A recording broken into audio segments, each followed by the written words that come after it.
فرمائے۔ اللہ تبارک و تعالیٰ نے اپنے ایمان والے بندوں کو اور بندیوں کو دو ذمہ داریوں سے نوازا ہے، دو ذمہ داریاں سونپی ہیں۔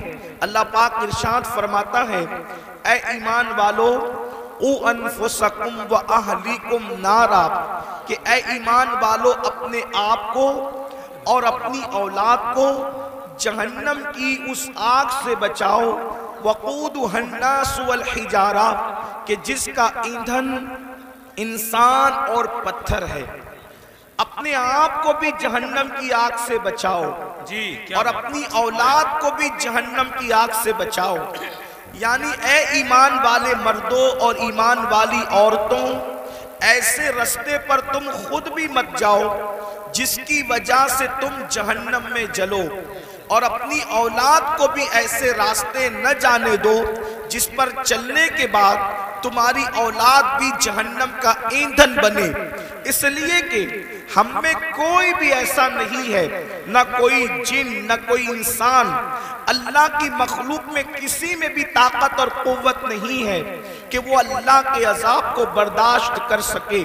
اللہ رب العزت کا عذاب بڑا سخت ترین عذاب ہے۔ بحیثیت مسلمان ہمارا عقیدہ ہے کہ مرنے کے بعد اللہ ہمیں اٹھائے گا، اور جب اٹھائے گا تو اللہ عدل فرمائے گا، انصاف فرمائے گا، اللہ حساب لے گا، ہر انسان کا حساب ہوگا، جس سے اللہ چاہے گا حساب لے گا۔ قرآن کہتا ہے اَيَحْسَبُ الْإِنسَانُ أَن يُتْرَكَ سُدًى، کیا انسان یہ تصور کرتا ہے کہ اللہ اس سے حساب نہیں لے گا؟ اللہ ضرور حساب لے گا، اور جب اللہ کے حساب کے اندر کوئی کامیاب ہوگا تو وہ جنت میں جائے گا، اور جب اللہ کے حساب میں کوئی ناکام ہوگا اس کا ٹھکانہ جہنم ہوگا۔ اللہ ارشاد فرماتا ہے ان الابرار لفی نعیم وان الفجار لفی جحیم، کہ ہم نے نیکوں کے لیے جنت تیار کر رکھی ہے، جنت اور جنت کی نعمتیں نیک لوگوں کے لیے ہے، اور اللہ کے نافرمان مجرموں کے لیے جہنم تیار کر رکھی ہے، جہنم کا عذاب ہے۔ یہ بات کسی مولوی صاحب کی نہیں ہے میرے عزیز، یہ بات کسی لیڈر کی نہیں ہے میرے عزیز، یہ کسی سیاسی لیڈر کا فرمان نہیں، یہ اللہ رب العزت کا فرمان ہے، رب محمد کا فرمان ہے۔ اللہ اکبر۔ ایک حدیث پاک میں آتا ہے اللہ اکبر، ہم نے جنت کو آسان سمجھ رکھا ہے۔ اے میری قوم کے جوانوں، ہزاروں کی تعداد میں اے عاشقان رسول جمع ہونے والوں، آپ کی توجہ چاہتا ہوں۔ ہر بندہ جنت میں جانا چاہتا ہے، ہر بندہ جہنم سے بچنا چاہتا ہے، لیکن اللہ رب العزت نے جب جنت اور جہنم کو پیدا فرمایا تو حضرت جبریل سے فرمایا جبریل جاؤ اور جا کر ذرا ہماری جنت دیکھاؤ۔ حضرت جبریل نے جنت دیکھاؤ اور جنت کی نعمتیں دیکھاؤ، تو جنت ایسی چیز ہے، پہلی بات بتا دوں، دل کو بہلانے کے لیے یہ باتیں نہیں ہے، یہ حقیقتیں ہیں، یہ سچائی ہے، یہ صداقت ہے۔ اور یاد رکھنا، جیسے اللہ کا انکار کرنے والا کافر ہے، ویسے جنت اور جہنم کا انکار کرنے والا بھی کافر ہے۔ وہ مومن نہیں ہو سکتا، وہ مسلمان نہیں ہو سکتا۔